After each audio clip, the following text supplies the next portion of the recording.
यार extra Oval stadium में एक फ्लडलाइट इंस्टॉल हो रही है, इसको लेकर के इतना इमोशनल क्यों है पब्लिक? अगर आपके दिमाग में ये सवाल है तो मैं आपको एक छोटे से इंसिडेंट से थोड़ा सा वाकिफ कराना चाहूंगा और फिर शायद आप इस बात को बेहतर समझ पाओगे कि ये महज एक फ्लडलाइट नहीं है, ये एक अपग्रेडेशन है जिसको नेपाल क्रिकेट बहुत टाइम से बहुत मिस कर रहा था। बहुत छोटी सी चीज, अगर आपने मेरी पुरानी वीडियोस देखी होगी तो उन वीडियोस की क्वालिटी और अभी वाले वीडियोस की क्वालिटी में काफी फर्क है। ये वीडियो की क्वालिटी काफी डल है बिकॉज मेरे पास उतना सामान, उतना चीज नहीं है जिससे मैं वीडियो को बेहतर बना पाऊं। सो हर चीज में आपको अपग्रेडेशन चाहिए होता है और अगर आप उससे इमोशनली कनेक्टेड है तो डेफिनेटली उसके अपग्रेडेशन से आपको बहुत फर्क पड़ता है। एक छोटा सा वाक्य है जिसके बारे में मैं कह रहा था। याद कीजिए T20 वर्ल्ड कप का टाइम, जिस टाइम पर नेपाल बहुत ज्यादा एक्सपीरियंस नहीं थी अंडर लाइट्स खेलने में। एक मैच हो रहा होता है, मुझे एग्जैक्टली याद नहीं ऑपोजिशन कौन था, अगर आपको याद है तो प्लीज मुझे बताना। उस मैच में कुशल भुटेल लॉन्ग ऑफ पर फील्डिंग कर रहे होते हैं, एक बॉल आती है और वो बॉल की तरफ सही जाते हैं, लेकिन just because of flood light उस बॉल को वो जज नहीं कर पाते क्योंकि उनको फ्लड लाइट का एक्सपीरियंस नहीं होता है। कैच ड्रॉप हो जाता है और उसके बाद वो तुरंत ही ऐसे रिएक्ट करते हैं कि यार बॉल नहीं दिखी। उस टाइम पर बहुत सारे फैंस ने कहा था कि यार हमारे पास ना इंफ्रास्ट्रक्चर की कमी है,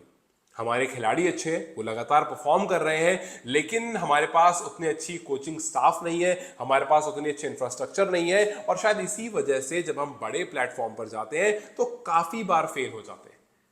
जब एक्स्ट्रा टेक ओवल स्टेडियम की बात आई, जब नाम आया विनोद कुंवर का, जब नाम आया उनकी वाइफ सुदीक्षा का कि भाई ये लोग मिल करके extra tech oval stadium construct कर रहे हैं, तो और उसके बारे में जब बताया गया कि एक वर्ल्ड क्लास स्टेडियम होगा, इसमें फ्लड लाइट्स होगी, इसमें हजारों लोगों के बैठने की जगह होगी और बहुत सारी चीज जब डिस्क्राइब की गई, तब लोगों के अंदर बहुत सारी एक्साइटमेंट भर गई। क्योंकि नेपाल में जब जब क्रिकेट की बात होती है तब तब टीयू स्टेडियम की बात होती है। जब टीयू से बाहर निकलकर बात हुई, जब बताया गया कि आने वाले टाइम में आपको एक वर्ल्ड क्लास स्टेडियम दिखेगा जिनमें अच्छी फ्लड लाइट्स होंगी, जिसमें अच्छी वीआईपी लॉन्च होंगे, जिसमें बैठने की अच्छी जगह होगी, जिसमें अच्छे ड्रेसिंग रूम्स होंगे, हर वो चीज़ जो आपको इंटरनेशनल लेवल पर जो इंफ्रास्ट्रक्चर मिलता है उसके बराबर की चीज़ दी जाएगी। और जब ये सारी बात हुई और जब ये बात कही गई कि ये गवर्नमेंट द्वारा नहीं बल्कि प्राइवेट एंटिटी के द्वारा संभाला जाएगा, तो लोगों के अंदर बहुत सारी उम्मीद आई कि यार प्राइवेट एंटिटी के द्वारा संभाला जा रहा है, इसका मतलब वाकई इस पर काम हो सकता है। और अब देखो, अगर मैं गलत नहीं हूं तो ये काम लास्ट ईयर स्टार्ट हुआ, लास्ट नहीं 2023 में, last to last year start हुआ है और 2023-2024 में ये काम यहां तक पहुंच गया कि आज जब फ्लडलाइट्स की पिक्चर्स आई तो लोग काफी इमोशनल हो गए। लोगों ने कहा कि यार ये एक ड्रीम है, एक होप था जो आज हमें पूरा होता हुआ दिख रहा है। इसलिए मैंने थंबनेल में भी लिखा है कि dream hope, not just a flood light. ये एक नॉर्मल कोई फ्लड लाइट नहीं है, ये एक होप है, एक उम्मीद है जिसको बहुत टाइम से नेपाल क्रिकेट फैंस सोच रहे थे, मान रहे थे, देख रहे थे। एक वो सपना है जिसको वो जी रहे थे और आज अचानक से वो धीरे धीरे सच होता हुआ दिख रहा है। जून 13 2023 ये इस ग्राउंड का जो फाउंडेशन स्टोन था वो रखा गया था। फिर उसके धीरे धीरे कुछ टाइम के बाद, कुछ 8-9 महीने के बाद पिचेस हमें रेडी होते हुए दिखी, ग्राउंड्स हमें रेडी होता हुआ दिखा, धीरे धीरे जो फिजिकल इंफ्रास्ट्रक्चर थी वो रेडी होते हुए दिखा। और इन सब के बीच में माधव पाठक एक नाम आया कि भैया माधव पाठक जो है वो क्यूरेटर रहेंगे इस पिच के। बिकॉज जब भी नया स्टेडियम बनता है, नया ग्राउंड बनता है, तो आपका ध्यान पिच पर जरूर होता है कि यार पिच कैसी होगी।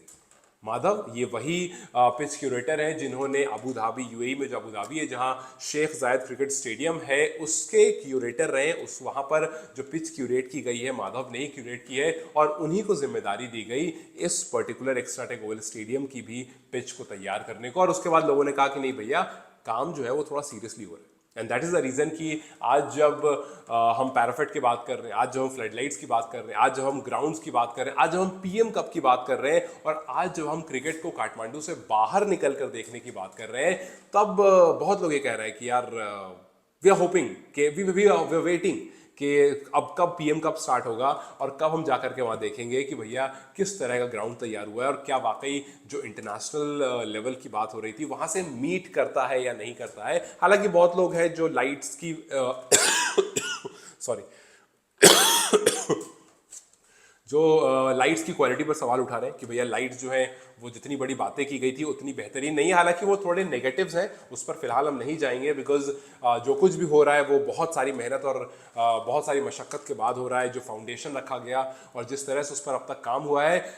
ये वाकई एक ऐसी चीज़ है जिस पर आपको सल्यूट भी करना चाहिए और जिस पर आपको काफ़ी ज़्यादा प्राउड भी फील करना चाहिए, बिकॉज ये इंस्टॉलेशन लाइट का होना कहीं ना कहीं बताता है कि जिस हम इंटरनेशनल लेवल के इंफ्रास्ट्रक्चर की बात कर रहे थे उसकी तरफ हम धीरे धीरे बढ़ रहे हैं। हमारे पास मल्टीपल स्टेडियम्स आ चुके हैं और हम एक टूर्नामेंट होस्ट करने जा रहे हैं जिसमें आपका मेन टीयू इन्वॉल्व नहीं है। ये बताता है कि किस तरह से क्रिकेट जो है वो नेपाल में सिर्फ क्रेज के द्वारा नहीं बल्कि अदर एस्पेक्ट में भी आगे बढ़ रहा है। बिकॉज हमने ये बात अक्सर कही है कि नेपाल में जिस लेवल का क्रेज है उस लेवल का इंफ्रास्ट्रक्चर नहीं है। अगर वो दोनों मीट कर जाए तो ये जो क्रिकेट है वो ऑटोमेटिकली नेक्स्ट लेवल पर पहुंच जाए। वी होप कि जिस तरह से एक्स्ट्रा टेक ओवल स्टेडियम की बात की जा रही है, जिस तरह से इस पर काम किया जा रहा है, जिस तरह से इसकी बड़े बड़े वादे बताए जा रहे हैं और धीरे धीरे निभाए भी जा रहे हैं, वो एक बार आकर के इन जो इंटरनेशनल लेवल की बात हो रही है उस पर मीट करे और फिर इवेंचुअली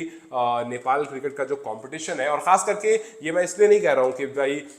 इंडिया, पाकिस्तान, श्रीलंका और ये कंट्रीज जो है वो बहुत इन्वॉल्व होगी, मैं इसलिए कह रहा हूँ क्योंकि नीदरलैंड, स्कॉटलैंड, नामीबिया, ये जो कंट्रीज एसोसिएट नेशन है, उन्होंने एक बार कहा था, नीदरलैंड के ही if I am not wrong, नहीं नामीबिया के कैप्टन ने ये बात कही थी कि एसोसिएट का इंडिया है नेपाल जो है, क्योंकि इतना क्रेज है, इतना सब कुछ है, बस इंफ्रास्ट्रक्चर जो है वो थोड़ा बूस्ट हो जाए तो बहुत बेहतरीन हो जाएगा। और जब एनपीएल हमें सक्सेस होते हुए दिखा तो उसके बाद अब हमें ये बात और पता चल चुकी है कि स्टेडियम इंफ्रास्ट्रक्चर अगर इन पर काम अच्छे से हो गया और अगर इन पर काफ़ी मेहनत हो गई तो ऑल टुगेदर आने वाले 4-5 साल में जो लेवल है वो डबल ट्रिपल हो जाएगा। सो लेट्स जस्ट सी कि ये जो फ्लड लाइट्स है, ये जो इमोशन है, ये जो होप है, ये ड्रीम है, ये और आगे कहाँ तक जाता है। And congratulations to each and every one of you, क्योंकि मुझे पता है ये